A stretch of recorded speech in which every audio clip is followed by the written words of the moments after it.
My fiance never bothered wearing her engagement ring to work. When I asked why, she rolled her eyes and snapped, "It clashes with my outfits, okay? Besides, the guys at work are more generous when they think I'm available." I should have known then, but I let it slide until one of her coworkers accidentally tagged me in a group photo captioned, "Office's favorite single girl." There she was, laughing in designer clothes I paid for, surrounded by men while hiding our engagement. I didn't say a word. 3 days later, I made one move that blew everything up. Hey everyone! Before we jump into today's video, I need your help. We've noticed the channel is losing some traction, and subscribing is one of the best ways you can support us. It's quick, free, and it helps us keep bringing you awesome content. Your support means the world. Let's keep this channel growing together. Thanks so much. Now let's start the video. I, 37 male, met Amanda, 32 female, at a charity gala 3 years ago. I'm not what you'd call movie star handsome. Just average height, decent build from construction work in my 20s, with a slightly receding hairline I've learned to embrace. But I've done well for myself in commercial real estate development. Started from nothing, worked 80-hour weeks through my 20s, and built a solid portfolio of properties across the Midwest. My dad was a construction worker who taught me the value of honest work before he passed away from heart disease when I was 24, and I've never been one to flaunt my success. Still drive the same Toyota 4Runner I bought 5 years ago, live in a nice but modest house, and rarely splurge except on good coffee and my woodworking hobby. The gala was actually for an affordable housing initiative I'd helped fund, not because I wanted recognition, but because I genuinely believe everyone deserves a safe place to live. I almost didn't go to the actual event, hate wearing suits, but my business partner insisted I make an appearance since we donated a significant amount. Amanda was stunning, the kind of woman who turns heads when she walks in. Tall, perfectly styled blonde hair, wearing a red dress that probably cost more than my first car. She was working as a pharmaceutical sales rep when we met, all designer clothes and perfect makeup. She approached me at the bar, I was drinking club soda with lime, and straight up asked if I was Greg Thompson from Thompson and Mills Development. When I said yes, she smiled in a way that, looking back, resembled a predator spotting its prey. "I've heard so much about your work," she said, touching my arm. "The mixed-use development on Riverside Drive is incredible." I was surprised and flattered that this gorgeous woman knew about my projects. What I didn't realize then was that she'd Googled the top donors for the event and memorized details about my business.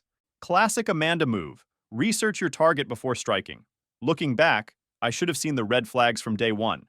She ordered the most expensive items on the menu during our first date, accidentally forgot her wallet on our second, and somehow managed to steer every conversation toward the vacation homes my business partners owned, or the watches they wore. "Must be nice having that kind of security," she'd sigh, looking wistful. My parents never taught me about investing or building wealth, but I was lonely after years of focusing on my career and losing my dad young, and the attention from a beautiful woman clouded my judgment. We moved in together after 8 months. She suggested it as financially responsible, and I proposed after 2 years with a $22,000 ring I saved for. Not the millions some celebrities spend, but it was quality. 1.8 carat diamond, platinum band, custom design.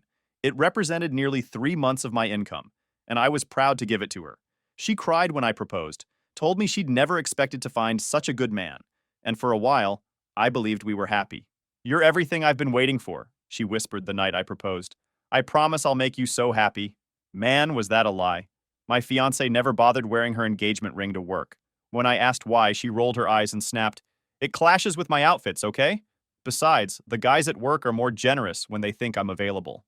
I should have known then, but I let it slide until one of her coworkers accidentally tagged me in a group photo captioned, "Office's favorite single girl."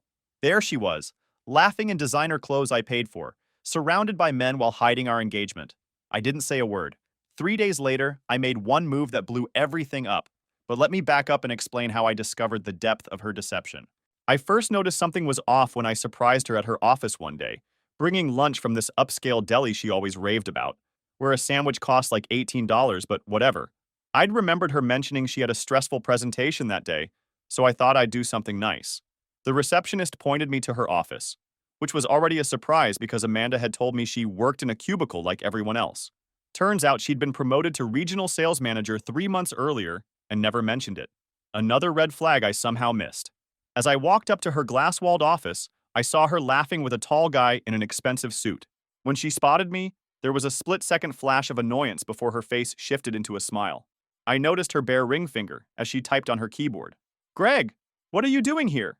Her tone wasn't exactly thrilled. Brought you lunch, I said, holding up the bag. Thought you could use a break with your big presentation today. The guy in the suit raised an eyebrow. I didn't realize you had lunch plans, Amanda. I didn't, she said quickly. Greg's just being sweet. Greg, this is Brad, our VP of sales. Brad shook my hand firmly. Nice to meet you. Amanda's never mentioned she's seeing someone. That's when I glanced at her left hand again. Completely bare. No ring, not even a tan line where it should be. Where's your ring? I asked casually, once Brad had left. The question startled her. She glanced at her naked finger like she'd been caught shoplifting. Oh, I never wear it to work, babe. Since when? Since always, she said, with this dismissive tone that made me feel stupid for asking. I take it off before I leave every morning. I stood there feeling like an idiot. We'd been engaged for 8 months, and somehow I'd never noticed this habit of hers. The $22,000 symbol of my commitment was apparently something she couldn't be bothered to wear around her colleagues.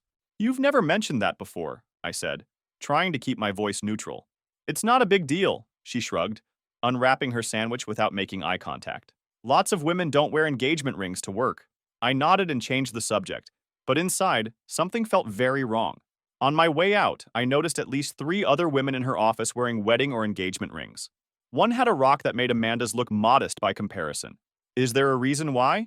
I tried to keep my voice level later that evening. Does it get in the way or something? Amanda was sprawled on our couch, scrolling through her phone while I made dinner.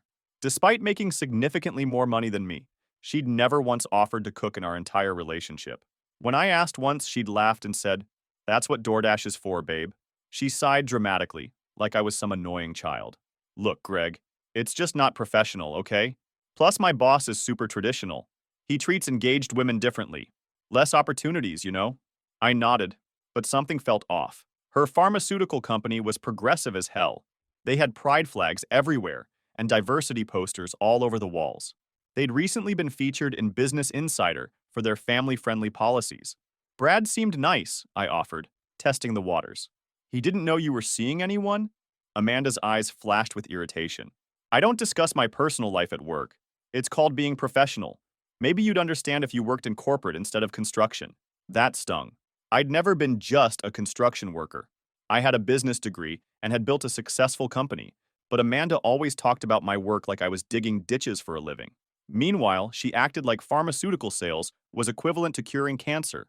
I just think it's weird that your VP of sales doesn't know you're engaged, I persisted. Don't you guys do team building stuff? Holiday parties? Jesus Christ, she snapped, throwing her phone down. What is this? An interrogation? Yes, we do company events. No, I don't wear my ring to them because I'm trying to be taken seriously as a professional, not just someone's fiancé. Why is that so hard to understand? That night at home, while she was microwaving the expensive pre-made meals I paid for, because God forbid she actually cooked something, I brought it up again. I didn't realize your company was so old-fashioned about jewelry. Seems weird for 2023. She slammed the microwave door. Are you still on about the ring? Lots of women don't wear engagement rings to work. It changes how men treat you, all right? They're less likely to flirt, less likely to pick up the tab at client lunches. Then she muttered under her breath, less likely to buy you drinks after work. What was that last part? I asked. Nothing, she snapped. God, why are you so insecure? Do I need to document every piece of jewelry I wear now? Should I send you hourly updates on my accessories? I backed off, feeling like I was the unreasonable one. Classic Amanda move. Turn it around so somehow I'm the asshole. She went back to scrolling Instagram, liking photos of luxury vacations and designer bags, dropping not-so-subtle hints about what she deserved for her upcoming birthday. Tiffany just released their summer collection, she said without looking up. Just FYI for my birthday next month. I nodded absently, mentally calculating how many hours of work it would take to buy whatever overpriced trinket she was hinting at this time. The next morning, I decided to pay attention. Sure enough, right before leaving for work, Amanda slipped her engagement ring off while standing at the hallway mirror. The move was so practiced, so casual, I realized she must do it every day. She dropped it into a small pocket in her designer purse, checked her reflection one more time, and headed for the door. Have a great day, hun, she called over her shoulder. Don't forget we need to send that $5,000 deposit for the wedding venue today. The door closed behind her, and I stood there frozen. How many other things had I missed? 2 weeks later, I was scrolling through Instagram during my lunch break when a notification popped up. Someone named Brad had tagged me in a comment. I didn't know any Brad personally, so I checked it out, wondering if it was a spam account. It was Amanda's VP of sales, the guy I'd met at her office. He'd tagged me on a group photo from what looked like a bar or restaurant. There was Amanda, center of attention in a tight dress that cost me $890, which she'd claimed was necessary for client meetings. Cocktail in hand, surrounded by men in suits. Her left hand clearly visible, no ring in sight. The caption read, Thursday night team building. Offices, favorite single girl living it up. Work fam, thirsty, Thursday. Single girl. The words hit me like a freight train. Brad had commented, who's the lucky guy taking at Amanda Luck's home tonight? And then tagged me with, sorry at Greg developer didn't realize she was spoken for.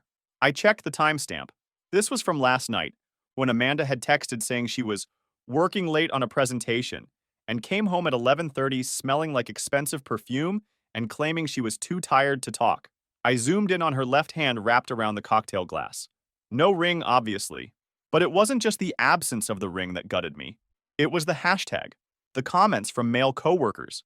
She wasn't just not wearing my ring, she was actively presenting herself as single and available.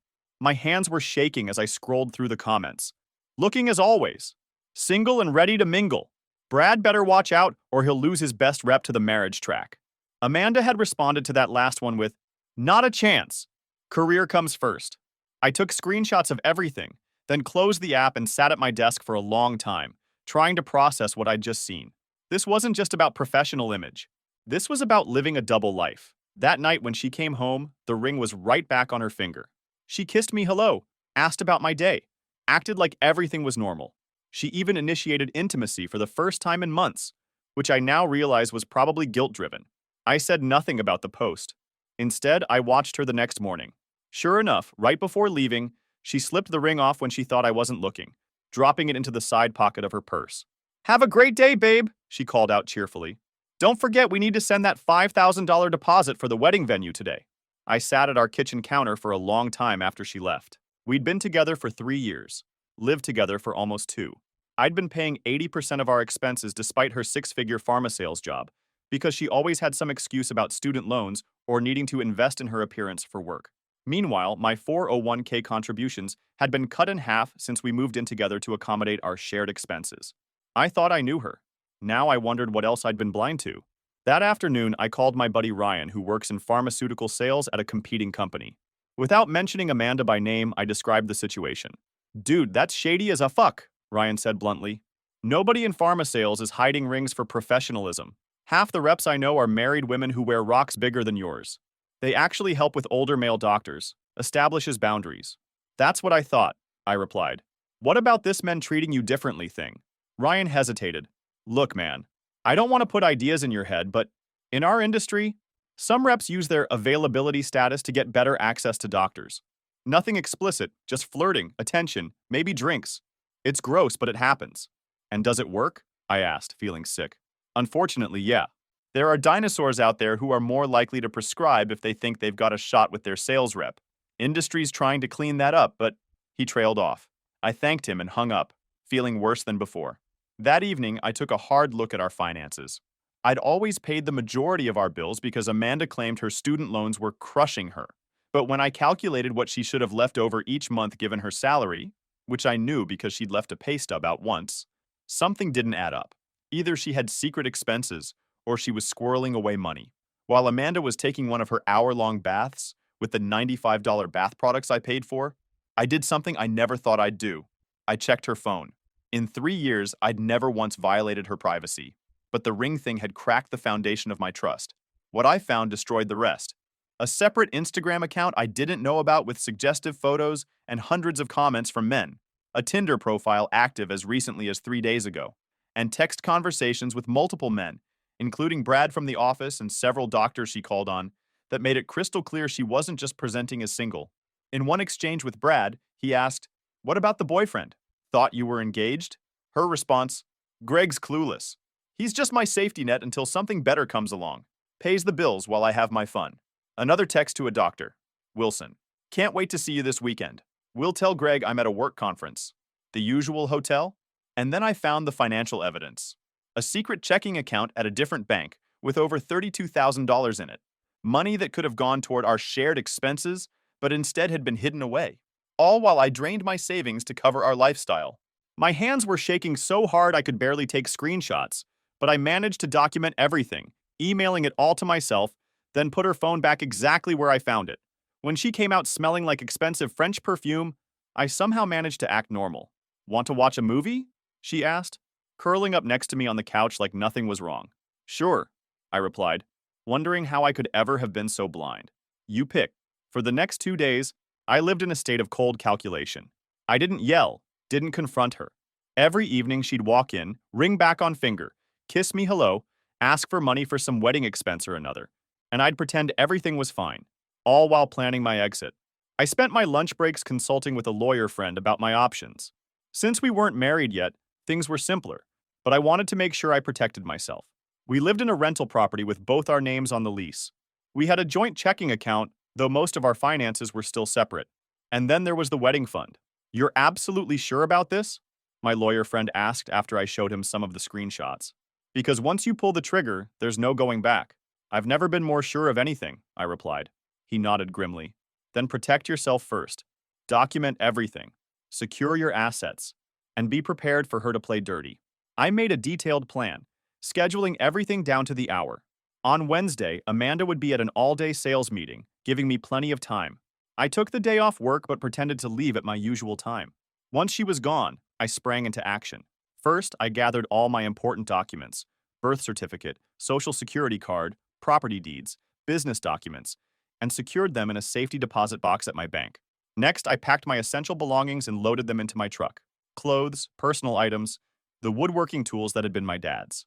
I left the furniture. Most of it Amanda had selected anyway, and I didn't want any of it. Then I went to our joint checking account and withdrew exactly 50% of the balance. Not a penny more, though I'd contributed far more than half. I didn't want her to be able to claim I'd stolen from her, but the centerpiece of my plan involved the wedding fund. See, I'd been saving for our wedding separately, a dedicated account with $58,000 in it for the venue, catering, honeymoon, all of it. Amanda knew about the account but didn't have access. What she didn't know was that last month, I'd added her as a beneficiary as a surprise. I'd planned to tell her that weekend, so she could start making deposits for vendors directly. At the bank, I'd closed the account completely. Every penny back into a new private account she couldn't access. Then I drove to my buddy Mike's lake house an hour outside the city. He'd agreed to let me stay until I figured things out. You can stay as long as you need, Mike said, helping me unload my truck. I always thought she was using you, man. I'm sorry. Then I made one more call. To our landlord. I explained I was moving out but would cover my portion of the rent for the next 3 months, as per our lease agreement. However, I wanted my name removed immediately, meaning Amanda would need to requalify for the apartment on her income alone after that. Usually we don't do that, the landlord said, but given the circumstances, I'll make an exception. I'd helped him with a zoning issue for his other property last year, and he owed me a favor. With everything in place, I settled in at Mike's and waited. At 2:43 p.m., right on schedule, the text started. Greg, what the FK? The venue just called saying our payment bounced. The bank says the wedding account is closed. Call me right ficking now. I didn't respond. Just watched the notifications pile up. By evening, over 30 missed calls and her tone had shifted. Baby, please talk to me. I don't understand what's happening. Whatever you think is going on, I can explain. Just call me back. I love you so much. Please don't do this to us. The next day, she must have gone home during lunch and discovered some of my things missing. That's when the panic really set in. You moved out without even talking to me? What kind of coward does that? You can't throw away everything we built over some misunderstanding. I'm literally shaking right now. Please call me back. Still, I said nothing. Just documented everything. Then came the message that confirmed she knew exactly what she'd done. Fuck.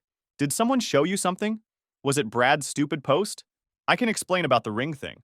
It's not what you think. The guys at work are just idiots. Please let me explain.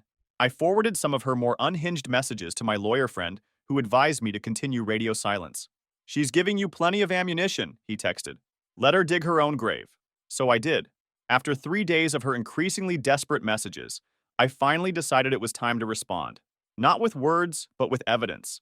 I sent her exactly 5 items. 1. The screenshot of Brad's Instagram post with the single girl hashtag. 2. Screenshots of her secret Instagram account, where she presented herself as unattached. Third, her active Tinder profile that described her as single professional looking for fun. Fourth, her text with Brad about me being her clueless safety net. Fifth, her text with Dr. Wilson planning their hotel rendezvous. No commentary, no angry message, just the cold, hard proof of her betrayal. Her response was nuclear. In the span of 10 minutes, I received 18 calls, 37 text messages, and 4 emails. The texts ranged from, "This isn't what it looks like," to, "I made a mistake, but I love you. Please just talk to me." And finally, "You're really going to throw away 3 years over some harmless flirting? You're pathetic." When I didn't respond, she escalated. She showed up at my office. They wouldn't let her in. She called my sister, who hung up on her. She even tried to contact my business partner, who told her politely but firmly to go to hell. When she couldn't find me, she started calling everyone we knew, my friends, family, even my business associates, crying, hysterical, begging people to tell her where I was.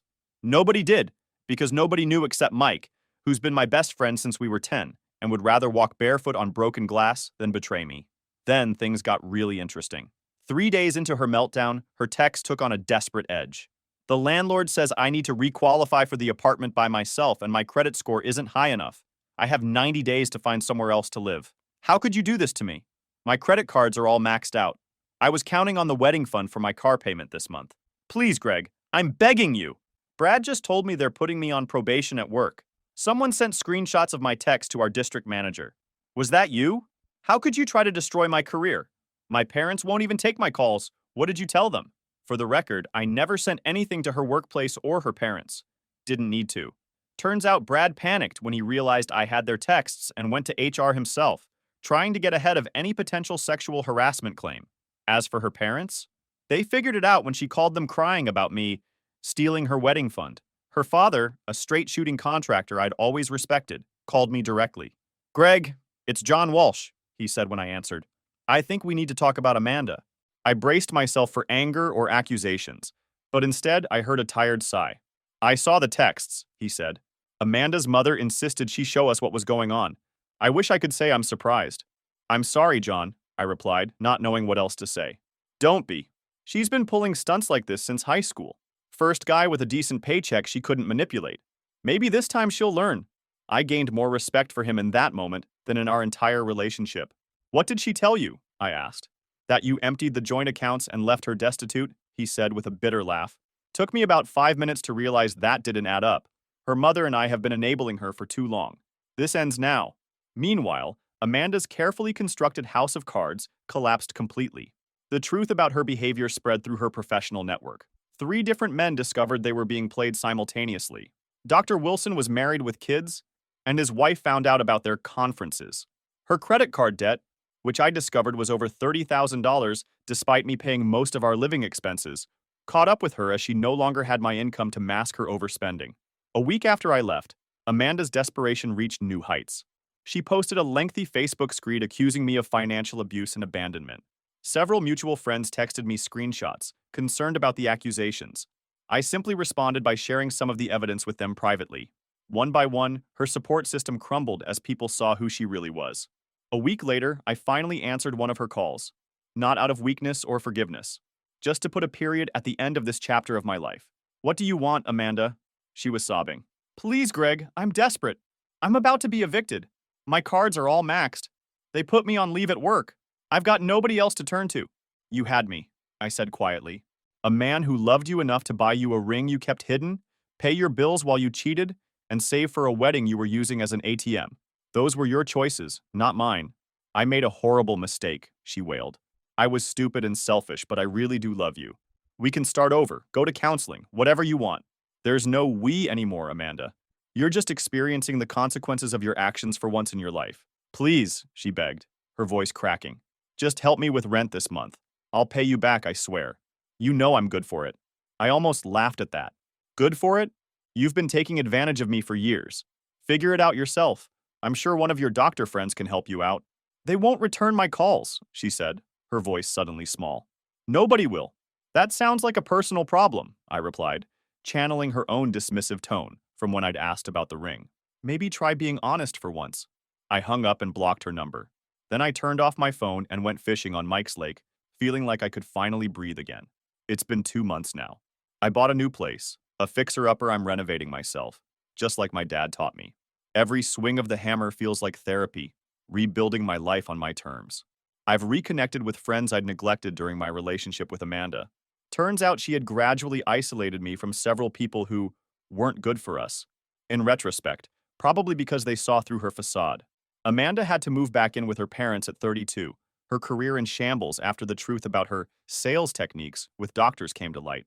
Her father called me last week to say she's finally seeing a therapist for her narcissistic tendencies and materialistic behavior. Too little, too late. She's burned every bridge she had, John said wearily. Maybe hitting rock bottom will finally teach her the lesson her mother and I failed to. The ring? I sold it for about 60% of what I paid and used the money to take a 2-week fishing trip to Alaska I'd always dreamed of, but Amanda had called boring and pointless. Standing in an icy river at sunrise, catching my first salmon, I felt a peace I hadn't experienced in years. I've started dating again recently. Nothing serious, just coffee with a kindergarten teacher my sister introduced me to.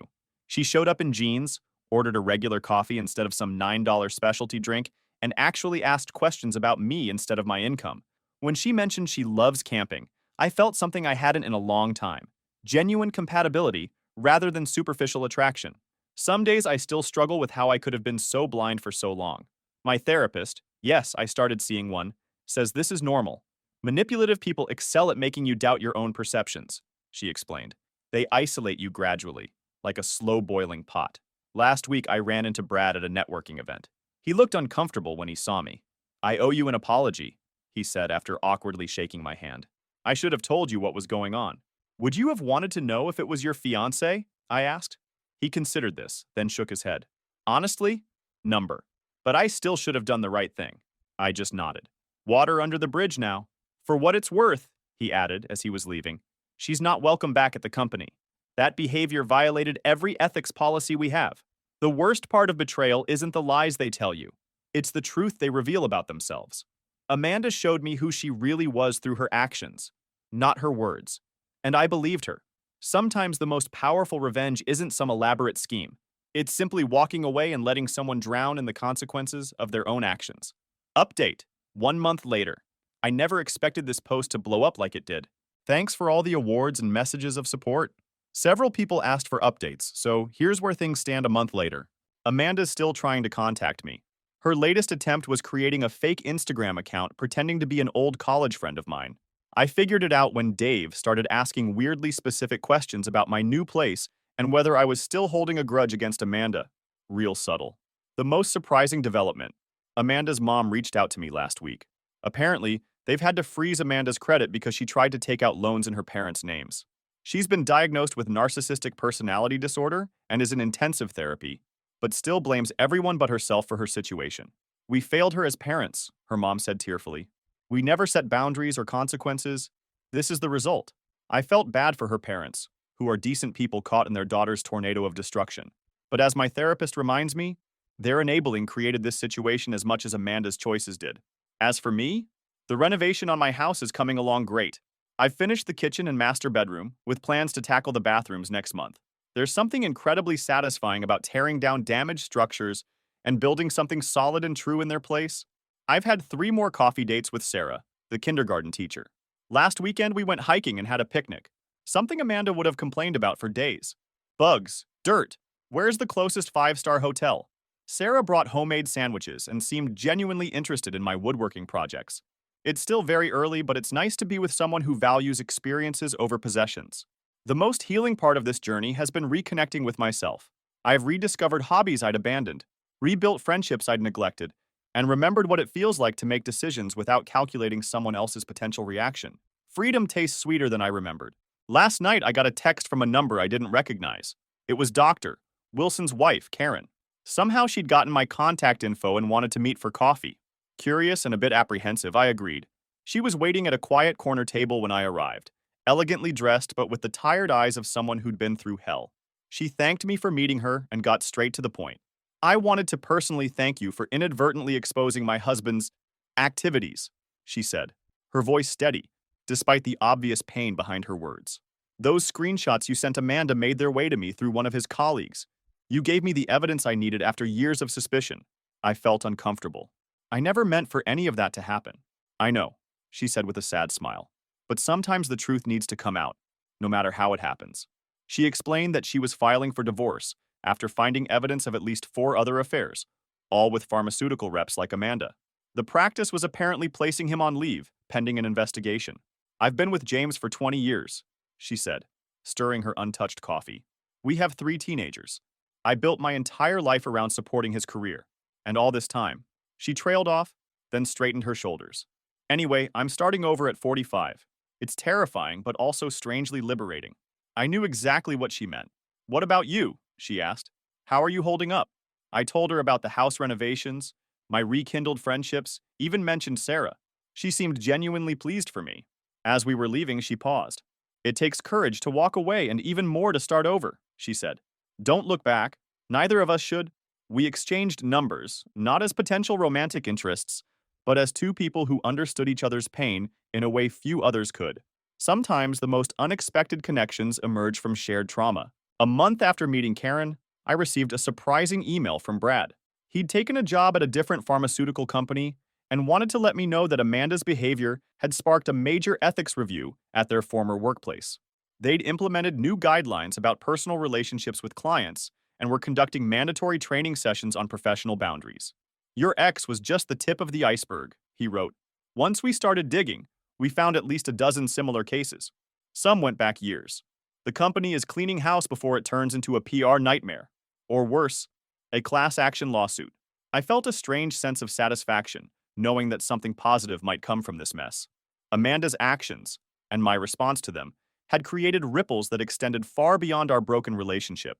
Meanwhile, my own business was thriving. The time and energy I'd been pouring into appeasing Amanda's demands was now redirected into my work. I'd secured 2 major development contracts and was exploring a partnership with an affordable housing nonprofit. The irony wasn't lost on me. I'd met Amanda at a charity event for affordable housing, and now that work was becoming a cornerstone of my business. Sarah and I continued seeing each other casually. Unlike Amanda, she never pressured me for expensive gifts or fancy dinners. She seemed genuinely content with simple pleasures: hiking, cooking together, quiet evenings playing board games. After the constant performative aspects of my relationship with Amanda, Sarah's authenticity was refreshing. One evening, as we sat on my partially finished deck watching the sunset, Sarah asked me about Amanda. I'd been vague about the details previously, just saying we'd broken up over fundamental differences. You don't have to tell me if you don't want to, she said gently, but sometimes talking about it helps. So I told her everything: Amanda's secret life, the betrayal, the way I'd left. I half expected her to judge me for the ghosting, for withdrawing the wedding fund, for checking Amanda's phone. Instead, she listened quietly, her hand steady in mine. You're not asking if I think you did the right thing, she observed when I finished. No, I replied, realizing it was true. I know I did. She nodded. Good, because you did what you needed to do to protect yourself. No one should apologize for that. It was exactly what I needed to hear.